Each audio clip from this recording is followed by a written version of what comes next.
다시 돌아온 삑 소장님 김태형 소장님 모시겠습니다.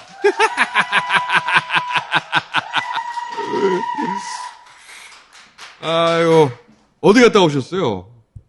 그동안 책 썼습니다. 어떤 책입니까? 이재명의 말하기와 심리, 그리고 부록으로 이제 윤석열의 말하기와 심리. 부록. 그러니까 이재명 후보가 말을 잘한다는 거는 거의 모든 사람이 다 알고 있고, 네. 사실 이재명을 싫어하는 사람들조차 인정을 하고 있단 말이죠. 왜 말을 잘하는가? 또 어떤 식으로 말하니까 말을 잘한다고 하는 것이냐. 요거를 스피치 전문가 한 분하고 공조를 했습니다. 또 윤석열 후보는 말을 못하는 거로 또 이제 네. 정평이 나버렸죠. 네, 정평이 나 있죠. 윤석열 후보를 통해서는 이제 이렇게 말하면 안 되는 거다. 이런 걸 이제 배우는. 부록으로. 네, 부록으로. 이재명 후보의 말의 특징이 뭐고 윤석열 후보의 말의 특징이 뭡니까? 일단 이재명 후보의 말의 특징은 자기 얘기를 엄청 잘한다. 스토리텔링을 너무 잘합니다. 이 스토리텔링을 잘하는 건 엄청나게 중요한 건데요. 오바마가 무명 정치인에서 일약 대선 주자로 부상한 게 그 첫 번째 연설을 잘해서 그런 건데 거기서 처음 시작을 자기 스토리텔링으로 하거든요. 뭐 우리 할아버지는 이렇고 아버지는 어떻고 그런 식으로 말하는 것에 아주 능숙하죠. 이재명 후보가. 반면에 이제 윤석열 후보는 자기를 감추는 말하기를 하죠. 그래서 자기 얘기를 정말 안 합니다. 그래서 그런 거를 이제 상세하게 분석을 했고, 그다음에 이재명 후보는 감정 표현이 굉장히 많죠. 근데 이제 윤석열 후보는 약간 로버트에 유사한, 로버트도 좀 고장난 로버트에 가까운 건데. 삑! 그런 데서 큰 대비점이 있다. 자, 오늘, 그래서. 제가 이거는 이재명 후보와 윤석열 후보가 만나면 무슨 일이 벌어질까? 좀 힘을 쉬네. 아니, 그건 아니고. 그래요? 뭔가 교정을 하시는 건 느낌이 들어요. 아니, 그냥 염색만. 염색만. 색깔이 좋은데요? 얼굴을 정면으로 안 봐요. 네네, 그렇죠. 네. 눈을 피하지 않습니까? 이렇게 이재명 후보가 얼굴을 이렇게 보면서 몸까지 이렇게 기울이면서 네. 친근함을 표시하면서 농담을 건넌 거 아닙니까? 그렇죠. 네, 근데 얼굴을 이렇게 돌리고 안 보려고 그러지 않습니까? 저 영상으로 봤는데, 네. 얼굴을 안 봐요. 네. 왜 그런 겁니까? 눈 맞춤에 자신이 없는 건데요. 자신이 없다? 네. 그러니까 사람을 대하는데 두려움이 많을 때 보통 눈을 못 맞춥니다. 소장님이 계속 말씀하신 두려움이 네, 많다. 그렇죠. 두려움. 애들이 나쁜 짓을 했을 때 이제 어른들을 눈을 못 봐요. 선생님이 뭐 질문을 하는데 내가 모른다, 답을. 그러면 이제 눈을 안 쳐다보죠. 자신감이 없거나 죄를 지었다는 느낌이 있을 때. 이럴 때 이제 눈을 잘 못 보는 건데. 저런 거 아니었을까? 이때가 거짓말하는 상대하고 토론 안 한다. 그렇죠. 라고 말할 때인데, 실제로는 그게 거짓말이라는 걸 자도 알거든. 네. 상대가 범죄를 저질렀기 때문에 토론을 안 한다고 말했지만, 자기는 그게 거짓말인지 알잖아요. 그렇죠. 그게 들킬까봐 그랬다라는 생각을 했거든요, 저는. 그러니까 그런 것도 가미가 돼 있겠죠. 윤석열 후보는 제가 예전에 나왔을 때 분석했지만 가짜 모범생입니다. 네. 이재명 후보는 뭐 좋은 의미에서 불량 학생과 아니겠습니까?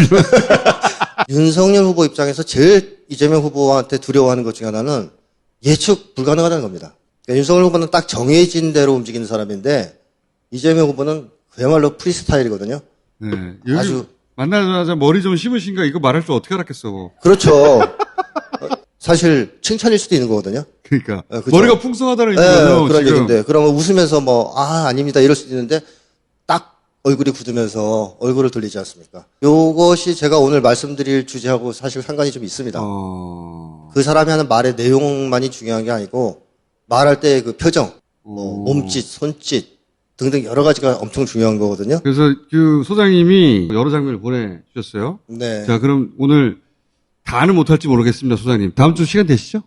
다 다음 주 됩니다. 다 다음 주. 뭐 당장 첫 번째. 정모 또 사모님 관련 수사 또 고발 사주 의혹에 대해서 본선에서는 또 공세도 강화될 거로 보입니다. 어떻게 풀어나가고 대응하실 건지 말씀 부탁드립니다. 글쎄, 워낙 그 말이 안 되는 얘기라서 제가 뭐 대응할 필요 자체를 못 느끼고, 지금까지 가족에 대한 거 지금 1년 6개월을 했는데, 이런 그 정치 공작이나 불법적인 이런 선거 개입을 계속 하게 되면은 거기에 따르는 또 상응하는 책임을 져야 되지 않겠습니까? 네, 여기까지입니다. 보시면서 뭐 특징적인 거 발견하실 게 있습니까? 헛소리. 입소리 이걸 내는데 어떤 경우에 이제 윤석열 후보가 이러냐면 불편한 질문을 받았을 때, 어. 또 긴장했을 때. 윤석열 후보의 기본적인 특징은 이제 과도한 긴장 상태에 들어간다, 쉽게. 이거 별 말도 아닌데 계속 하거든요. 그렇죠. 찝찝을 아무 때나 하지는 않습니다. 아무 때나 하지는 않고 어려운 질문, 어려운 상황이 되면 찝찝을 해요. 이게 이제 좀 많아지면 쩝도 하고 뭐 하여튼 여러 가지 헛소리를 내요. 그리고 긴장하면 일단 윤석열 후보는 얼굴이 굳습니다. 그 다음에 불필요한 말이 증가하죠. 뭐 이런 식의 불필요한 조사나 말이 굉장히 많이 증가합니다. 현격하게. 도리도리도 심해지죠. 말을 원래 그렇게 엄청 못하는 사람은 아닌 것 같아요. 검사들하고 술 먹고 놀 때라든가 네. 자기 부하들하고 얘기할 때는 말을 유창하게 잘한다 그러더라고요. 그래서 검사들은 달변이라고 알고 있어요. 네, 네. 근데 왜 윤석열 후보가 이 공적인 자리에 나와서 이렇게 말을 못할까? 긴장이 너무 과도하면 사고력이 떨어지고 수행 능력이 현저히 떨어지거든요. 말을 잘할 때가 언제냐? 후배들과 술 마실 때거든요. 네. 들어가야지 돌아가요. 네, 그것도 있죠. 이게 의존도가 제가 보기엔 상당해요. 이게. 네, 상대적으로 잘할 때가 있습니다. 그게 언제냐면 기분이 아주 좋았을 때. 또 하나는 화났을 때입니다. 화가 많이 났을 때 오히려 말이 상대적으로 유창합니다. 맞아요. 기분 좋은 감정, 분노 감정 이런 게 긴장을 덮어버리는 거죠. 그래서 윤석열 후보가 말을 잘하고 싶으면 일단 이 긴장하는 자기의 심리 상태부터 어떻게 좀 해결을 해야 되는데 어떻게 해결합니까? 이거 치료를 좀 봐. 심리 치료. 삐. 그러니까 지난번에도 말씀드렸지만 어려서부터 굉장히 무서운 부모, 특히 아버지 밑에서 성장했지 않습니까? 그럴 경우에는 보통 긴장하죠. 실수에 대한 공포가 있는 거죠. 네, 실수해서 혼나는 거. 체벌을 많이 한다든가 혼을 많이 낼 때에도 아이들은 항상 긴장하죠. 혼나지 않을까. 뭐 친한 사람들하고 있을 땐 괜찮은데 공적인 자리 이런 데 나오면 과도하게 긴장하는. 그래서 생각도 잘 못하고 또 말도 더듬게 되고. 정상회담은 어떻게 해, 그러면은? 이게 이제 뭐. 최고의 긴장된 자리인데. 그러니까요. 이제 그게 참 큰일이라는 거죠. 이재명 후보는 긴장을 전혀 안 하지 않습니까? 너무 안 하죠. 네, 너무 안 해서 좀 문제가 있을 정도로 긴장을 전혀 안 하거든요. 그 다음에 이제 두 번째 영상은 뭐냐면요. 여야 의원님들께서 그 패스트 트랙 사건과 또 이 조 장관 관련 그 사건에 대해서 많은 말씀을 저희들에게 주셨는데 아마 저희가 혹시나 이 수사를 좀 제대로 하지 못할까 하는 그 걱정 때문이 아니신가 싶습니다. 네. 제가 오늘 드릴 수 있는 말씀은 그런 걱정 마시고 저희가 하여튼 뭐 어떤 사건이든지 간에 저희가 그 법과 원칙에 따라서 하여튼 엄정하게 수사하고 거기에 따라서 또 여기서 특징적인 게 드러나는 게 좀 있죠. 주어로 저희를 굉장히 많이 사용합니다. 독특하죠. 그러니까 보통 한국 사람들은 우리라는 주어를 많이 사용하거든요. 우리. 그 다음에 또 하나는 말 끝에 내를 붙이는 습관이 있어요. 맞아요. 이런 말 습관들이 왜 생길까? 앞에 무섭거나 엄한 권위자가 있을 때 내자를 붙이는 거죠. 끝에. 자기도 모르게. 윤석열 후보가 상당히 무서운 아버지 혹은 무서운 부모 밑에서 자라났다라는 걸 보여주는 증거가 될 수 있고. 지난번에 소장님이 쫙 분석해 주신 네. 그 예훈이에요, 이게 지금. 그렇죠. 그걸 반영하는 말 습관이죠. 그 다음에 이제 패밀리 의식이 강하다. 제가 그런 얘기를 했었지 않습니까? 예. 그러니까 권력을 추구하는, 힘을 추구하는 욕망이 굉장히 큰데 그것을 주로 자기 패밀리를 구축해서 욕망을 추구한다. 근데 이게 어떻게 반영되느냐? 표현할 때 복수명사를 쓰는 거죠. 근데 왜 우리가 아니고 저희냐? 무서운 사람이나 자기보다 높은 사람이 있을 때 자기를 낮추지 않습니까? 그러니까 자기를 낮추려고 하는 심리와 패밀리 의식을 표현하는 게 합쳐지면 독특한 저희라는 주어가 이제 많이 나오는 것이다. 자, 이건 또 볼까요? 살아있는 권력에 대한 수사하는 거 물론 그 좋은 이야기죠. 총장할 때. 그런데 박근혜 이명박은 죽은 권력이에요. 죽은 권력을 어떻게 이래 잔인하게 수사를 합니까? 거기에 대해서 한 말씀 하시죠. 아니 그 사건이 그분들이 형사 사건이라는 건 아무래도 사건이 있었을 때와 수사할 때라고 네, 됐습니다. 차가 있을 수밖에 없는 것이고. 다들 아시겠지만 윤석열 후보한테 질문을 하면 안 됩니다. 왜냐하면 그 질문에 대한 답을 들을 수가 없어요. 그건 맞아요. 어떤 경우에도 다른 답을 듣게 돼 있습니다. 그러니까 윤석열 후보가 이제 권위주의적 성격자다 제가 그런 얘기를 하지 않았습니까? 지난번에. 간단하게 다시 요약하자면 강약 약강의 성격이죠. 강자한테는 약하고 약자한테는 강한 그런 성격입니다. 그래서 권위주의적 성격을 가진 것이 나타나는 게 뭐냐? 강자를 치지는 않아요. 약한 사람을 칩니다. 홍준표 의원이 그걸 지적한 거죠. 소장님이 윤석열 후보를 분석했던 네. 지난 시간의 프레임이 얼마나 유효적절했는가. 그렇죠. 실제 윤석열 후보의 발언이나 이걸 네. 통해서 한번 확인해 보자. 네. 근데 쭉 보니까 맞네. 그렇죠. 어떻게 보면 윤석열 후보한테 진짜 질문을 하면요. 답변을 듣다가 질문하는 사람이 질문을 잊어버려요. 네, 맞아요. 네. 말은 또 길게 해요. 맞습니다. 3% 같은 거 보잖아요.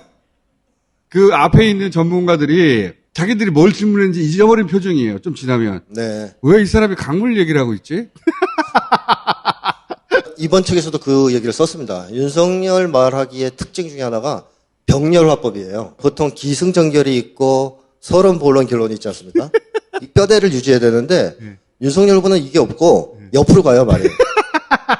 그러니까 우리 동요 중에 그런 게 있지 않습니까? 원숭이 엉덩이는 빨개, 빨가면 사과, 사과는 맛있어. 그렇지. 네, 자유현상에 의한 말꼬리 잡기 화법인데 윤석열 후보가 이래요. 맞아요. 말을 하다가 무슨 권위주의가 나오면 갑자기 권위주의 얘기를 좀 하다가 헌법 얘기를 하다가 그럼 87년 얘기를 하다가 막 병렬적으로 말이 진행됩니다.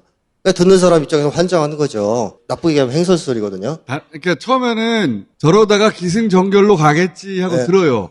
근데 얘기는 끊임없이 이상한 데로 흘러가요. 그래서 내가 애초에 뭘 질문했는지 까먹었는데 이 양반이 됐지 이제? 하고 얘기를 끝내요. 그걸 3%에서 여러 번 확인할 수 있습니다. 한강 나오는 대목 있거든요. 와, 정신이 흘러다녀요, 막 이렇게. 게다가 이제 우리를 국민들을 더 괴롭히는 거는 한 말을 자꾸 한다는 거예요. 그러니까 우리 어릴 때 보면 술 취한 아버지 이제 그 제일 큰 문제가 뭐냐면 한 얘기를 자꾸 하거든요. 밤새껏. 그렇지. 예. 그리고 끝에는 잘 알아들었지 않냐. 가르쳐요, 꼭. 그 다음 것도 인터넷 매체 비하 발언 논란, 인터넷 매체 비하 네네. 발언 논란이 있을 때도 제가 보니까 언론을 덩치로 평가하더라고요. 메이저 언론과 그 인터넷 매체를 구분하고 인터넷 매체 이용하지 말고 메이저 언론을 통해서 나를 공격해라. 근데 이렇게 덩치로 언론을 평가하는 이 잣대, 머릿속 잣대가 공정한 언론관이라고 생각하십니까? 그거는 인터넷 매체를 비하한 게 아니라 정치 공작을 하는데 그런 매체들을 사용하지 마라. 그런데 그때 그런 뜻이죠. KBS, MBC에 차라리 내라. 네. 근데 지금 KBS, MBC가 가장 불공정한 언론 중 하나예요. 아니 그러니까요. 제가 그러니까 그 친여 매체를 즉시 동원을 하지 왜 그렇게 자그마한 그런 매체들을 공작에 활용하느냐. 그러니까 매체를 크고 작고 구분하는 것 자체가 제가 볼 때 이게 네. 불공정한 생각이에요. 그래서 그걸 제가 고치셔야 돼요. 오해가 아까 얘기했듯이 권위주의 성격자는 힘을 중심으로 세계를 봐요. 강자, 약자, 덩치 큰 거, 작은 거, 포식자와 먹이, 정론과 뭐 사론, 혹은 뭐 도덕적인 언론과 부도덕 언론 이런 식의 구분은 없어요. 덩치 크냐 작냐. 윤석열 후보의 전형적인 심리입니다. 근데 묻는 걸 답을 안 해요. 그렇습니다. 질문에 대한 답을 하는 경우가 없어 보면. 네. 그거는 뭐 질문을 이해 못해서 그런 것도 일단 있는 것 같고요. 긴장을 너무 하니까 상대방 말을 잘 안 들어오는 것 같기도 합니다. 그 다음에 이제 두 번째 머리가 나빠서 그런 것도 있겠죠. 뭐. 자, 그 다음 거. 자꾸만 네. 지금 검사 비위 문제 가지고 네. 사과하라 그러는데 네. 이거 보고 받으신 적 있습니까? 지금 아까 우리 그 소 의원님께서 말씀하신 2002년도는 서울지검의 가혹행위 치사 사건입니다. 그거하고 이거하고는 물론 이것도 검찰이 결과가 나오면 잘못했다고 저희가 받아들이고 사과를 해야 됩니다만은 검찰에서 수사하다가 사람을 패 죽인 거 하고 또 이게 경우는 좀 다르지 않나 생각합니다. 지금 우리 국민들이 네. 조용히 하세요. 아니 때려 죽이고 패 죽인 거 아닙니까? 패 죽인다는 표현이 네. 적절합니까? 일국의 검찰총장으로서 그게 이 국감장에서 적절한 표현입니까? 글쎄 제가 의원님께서 그렇게 지적을 하시면 제가 그건 받아들이겠습니다. 윤석열 후보가 의외로 거친 말을 많이 합니다. 말이 거칠다는 것은 마음속에 분노가 많다. 미쳤다. 네네. 뭐 가짜습니다 이런 거. 가짜다. 성인들끼리의 네. 그 공식적인 자리에서는 안 나오는 단어거든요. 그렇죠. 맞습니다. 가짜다는 거는 친구들끼리도 함부로 못 써요. 아, 그럼요. 그걸 그냥 방송에 써버려서 대선 후보가 네. 그 처음 보는 장면이지. 이런 데서도 뭐 패 죽인다. 패 죽인, 때려 죽인다. 네, 이런. 그런 거친 말들을 굉장히 많이 씁니다. 분노가 심한 사람이다 하는 걸 알 수 있는데 아이들이 사랑을 못 받으니까 슬프고 또 자기의 욕망이 건전한 욕망조차 계속 실현되지 못하니까 화가 나는 거죠. 윤석열 후보가 보면 화가 많이 나 있는 사람이다. 그리고 그것이 언어에서 아주 거친 표현으로 이제 많이 나타난다 하는 걸 좀 말씀드리고 싶고요. 첫 번째 시간에 윤석열 후보 분석하셨을 때 나왔던 얘기들은 다. 그러면 구체적인 사안에 있어서는 법무부 장관하고 총장 사이는 상급자고 하급자인 겁니다. 그렇지 않습니다. 그건 총장 생각이고 총장 내가 볼 때 법률적으로 그렇다고요. 그거는 검사를 해보셨는데 그걸 그렇게 말씀하시면 안 되고요. 법을 보세요. 검찰정법에 그게 돼 있단 말이에요. 상급자 하급자한 게 뭐예요? 아니 그럼 검사가 그렇지 않습니다. 검사가 사법경찰관 아니 왜 그렇게 자꾸 화를 내시고 합니까? 아니 제가 검사 26년 한 사람인데 그럼 검사가 계속 아니 왜 자꾸 이렇게 억지 논리를 갖다가 이렇게 하십니까? 아, 네, 참. 지휘 감독 받는 사람이 하급자이지 친구니까. 친구라고 한 게 아니고요. 네. 네. 무서워. 책상을 치고 그래. 아니 제가 언제 책상을 쳤어요? 이렇게 앞에서 김용민 의원이 치셨지. 아이 참. 김동민 의원이 책상 친 책상을 쳤는데. 자, 이게 이제 그 책상을 탕 치는 사건인데 이게 뻔뻔한 거짓말을 하는 거냐. 아니면 자기도 아니면- 의식하지 못하고 하는 그렇죠. 거냐. 저는 두 번째라고 봅니다. 화가 나고 흥분해가지고 자기가 뭘 했는지도 잘 기억을 못하는 거죠. 자기 이거- 통제가 안 되는 사람이네. 이게 자기인식이라고 이제 얘기하죠. 전문적으로는. 자기인식 능력이 굉장히 중요한데 흥분 상태에 들어가면 그걸 놓쳐버리는 것 같아요. 진짜로 기억을 못하는 거거든요. 실제 국감장에서 이걸 치는 사람도 없지만 네. 자기가 쳐놓고 자기가 쳤다는 것도 모르는 거 아니에요? 지금? 그렇죠. 순간적으로 나가버리는 거네. 그렇죠.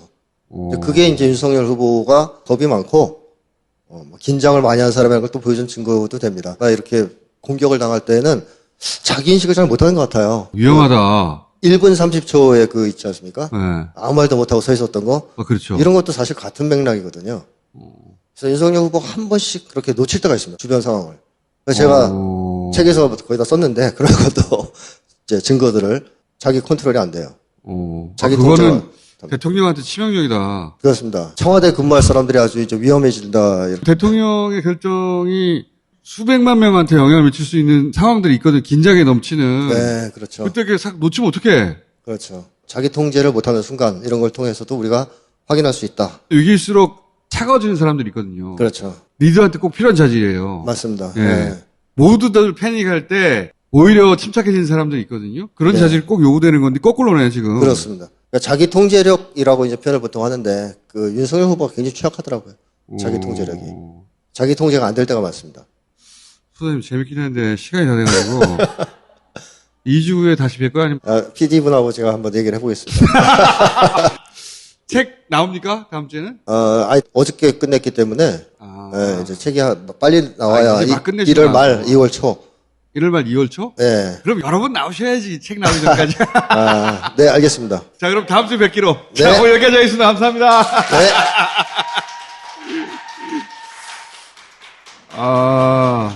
네. 이 책 재밌을 것 같은데? 예. 책 나오면 모시지 말아야지.